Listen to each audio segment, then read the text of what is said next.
Hello, my name is Luca Ferrari, and I'm here to tell you that I think Toy Story 4 is an unnecessary, terrible stain on the Toy Story franchise as a whole. I've got my reasons, but I'm here with Elliot, who watched Toy Story 4 just yesterday, and he's seen the other ones when he was much younger, but now he's just looking at it from an entertainment standpoint. So we're going to hear what he thinks, which is that it's a good film. Hi, my name is Elliot Selby. I watched the Toy Stories, the other ones, 1, 2, and 3 when I was younger. But, I saw 4 recently, and I also think it was pretty good. I thought it ran with the story quite well, and I think it was quite a good film. Right, so for my first point, I'm going to be talking about Buzz Lightyear's character, what I call character assassination in Toy Story 4. So, if we were going to go through the Toy Stories, in the first one, we have him believing he's a space ranger, and then he turns it around and he finds value in being a toy. In Toy Story 2, he encounters another Buzz in Al's Toy Barn who believes he's a space ranger. So he's basically dealing with himself from the first one. In Toy Story 3, Lotso switches him and reverts him back to the way he was in Toy Story 1. Think he's a space ranger. But as you can see, in all 3 films, we have a pretty obvious theme. In Toy Story 4, they don't replicate the film, the theme whatsoever. It's not there. The only space rangery thing he does is press his own buttons. I'm gonna have to disagree with you on what you said, because during the whole film, I see him pressing his buttons all the time, and pressing the buttons obviously remind the viewer that he's a space ranger, because he's obviously pressing these buttons and they're saying all these different things like infinity and beyond and stuff. What obviously a space ranger would say. I feel like that's a different theme. You're talking about the theme where he is a space ranger toy, which is more prevalent through different stuff, them addressing the fact that he was a high-tech toy in the 90s, him walking past those toy aisles and talking about how they sold out. That's a different theme with the buttons. The theme of him using, his intellect and whatnot to navigate the rooms isn't there at all. It's just not. But expanding on the thing about Buzz not knowing what to do and pressing his buttons, which is my main problem with that in the film. He presses his buttons and they tell him what to do, and he just assumes that's what inner voice means when Woody tells him that. But in Toy Story 1, he uses his intuition to put together that Woody's in charge of the room because it says sheriff on his badge. And in Toy Story 2, he figures out instantly that Al stole Woody just from his license plate and the fact that he saw him on TV. And then he leads all the toys across the town to track Woody and Al down at his apartment. In Toy Story 3, he conducts a Rube Goldberg-esque plan to escape the Caterpillar room where the toys are being tortured to speak to Lotso. If any of that smart and intellect is put into Toy Story 4 in Buzz's character, you let me know, pal.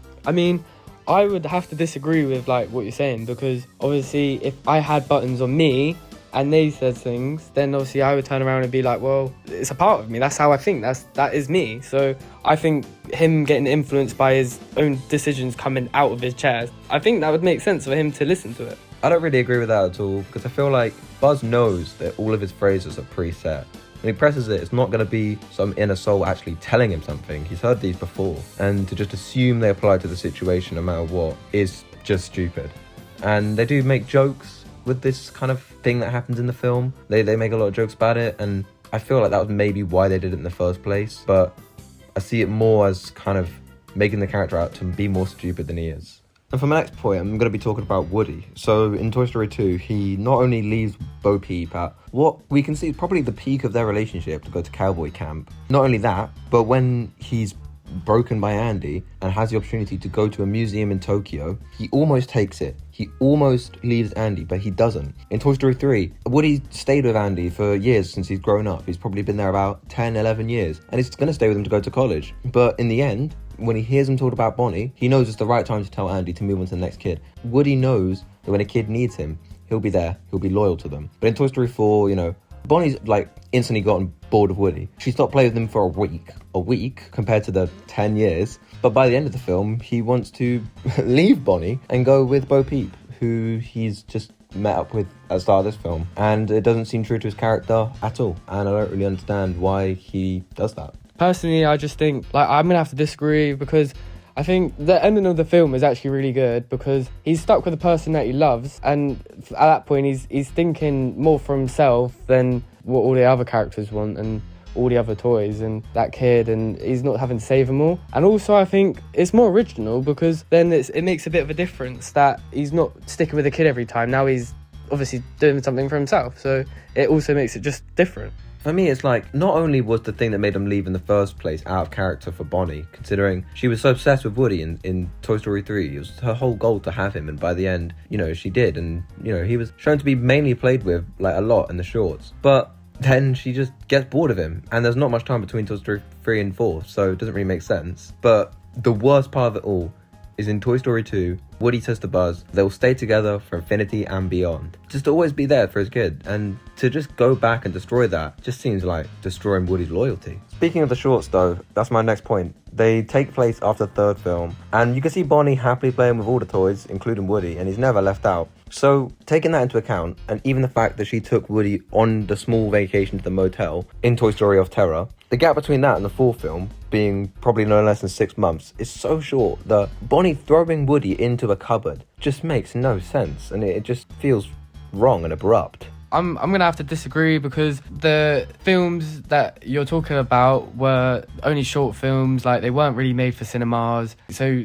literally, like, they didn't have to have the logistics of that for that, because obviously it was never like for that kind of cinema feel. It was just more like a little goofy kind of film vibe. Yeah, but all I can say to that is that this fourth film was just a cash grab, and they made shorts that were significant, like they played before cinema films and are still on Disney Plus, so they're definitely a part of the franchise. They just went back on them and they didn't go to explain what it was already like in the Pixar timeline, so they just made a bad film just to make money. That was it. The main piece of evidence that shows it's a cash grab, however, is not that they go back on the shorts, it's that they go back on the ending of the third film to, well, the emotional climax to the trilogy, and was what was supposed to be the end, and it's very evident, where Andy hands Woody to Bonnie. And now I've talked about this before and how much it was important, but the fact that they go, no, the climax did not matter, makes going back and watching the film less. So Toy Story 4 takes away from the prior films. Yeah, I mean, I can actually see where you're coming from with that one, because I can see, like, obviously that if the little girl didn't leave